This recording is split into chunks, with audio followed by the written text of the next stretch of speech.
Sraith Pictiúr iwwer a cuaig. Bhí me sa teach tróna bhain ag fécinn tíir an telefís agus ag íthis gealóga. Bhí me ag fécinn tíir díl ar nó díl.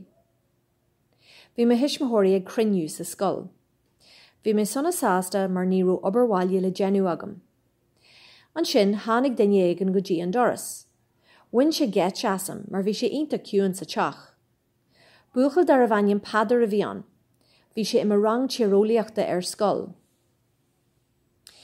Bhí si ar lorg mo dhearaf ar ifa.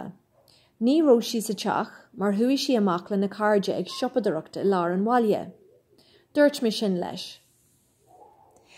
Scríomh sin nóta ag rá nach ró sé ábalta dul go dtí an fictarlann an tróna sin. Bhí cluiche pella le bheith aige. Thug sé an nóta dú agus dúirt sé liom é a thabhairt ifa. Thug mé an nóta dí an ihe sin agus ní ró si sásta.